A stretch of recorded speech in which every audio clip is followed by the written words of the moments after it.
چې د کم سړی دعا الله قبلی د ګوره د رزق حلال اکل حلال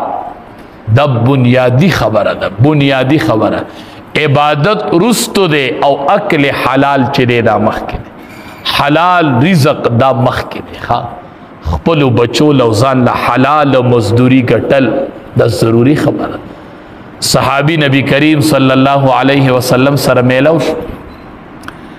لاسونو باندې پولای راختلې وي د مشقت او د مزدورۍ د وجه امام الانبیاء چې ورله لاسونه وکتل لاسونه پولای شي نبی کریم صلی الله علیه وسلم ورته فرمای د دې په وجه ته الله جنت ته رسولې ته د دې په وجه الله جنت ته رسولې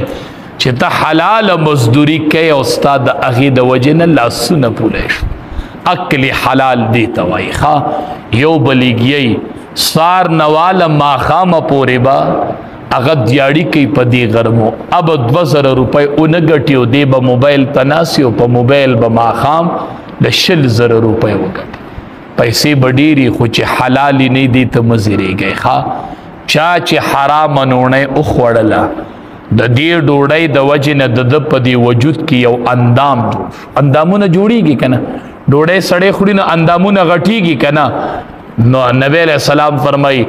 دقا اندام چې کم په حرام نوړی جوړ شوی دی د دې دپاره د جهنم اور زیات حقدار دی چې دا د جهنم په اور وسیزل شي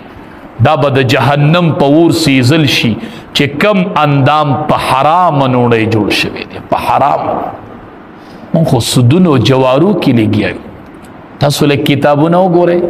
چې د چا له د قرض پیسې ورکړلې چا له د قرض پیسې ورکړلې د هغه نه به بیا چې ډوډۍ نه کوي ګورې بای سړی د قرضداري پسې لاړ شي هلته ورته ډډه والي وایي پیسې راوړه هغه وایي نشته وایي زه چای خو به دې وڅکو که نه د قرضداري نه چې ته چای څکې او د مخکې دې ورسره د چای رواج نه و اوس دې نه د قرض په بدله کې چای څکې دا سود دی ګورې دا خو ته د هغې خپل قرض نه پنالې زمیدار لبا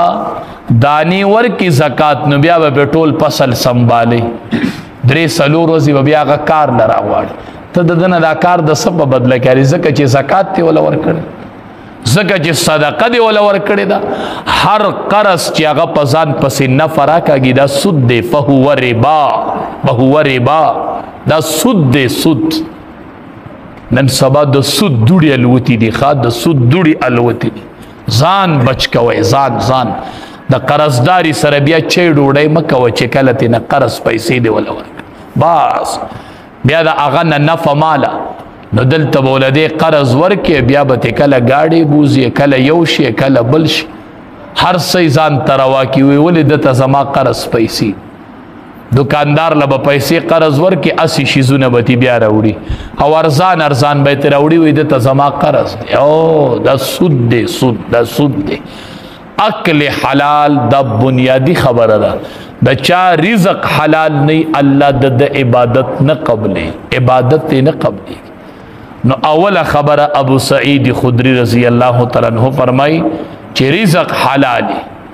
دویمه خبره چې د سنت او اهتمام هر کار چې کوي په طریقه د رسول الله صلی الله علیه وسلم بس او دریم کار دا دی چې دی چاته نقصان نه ورکوي چاته نقصان نه ورکوي چاته نقصان نه ورکوي د ده نه چاته نقصان نه نو نن ټیک ته چې مونږ ډېر ښه کارونه کوو خو هلته رانه خلک په تکلیف کې دی نبی علیہ السلام فرمایي دا مومن نه دی چې د ده نه ګاونډي په تکلیف کې دی نن زمونږ نه څومره خلقو ته تکلیف تا کتلی چې ما نه چاته تکلیف شته که نه کور کې در نه څومره خلقو ته تکلیف دی گاونډ کې در نه څومره خلقو ته تکلیف دی کلی کې در نه څومره خلقو ته تکلیف دی نو چې د چا رزق حلالي او ژوند د سنت مطابقي او چاته نقصان نه ورکوي ابو سعید خدری رضی الله تعالی عنہ فرمایي وایي دا سړی به سیده جنت ته ځي دا به سیده جنت ته ځي سیده خپل رزق حلال کو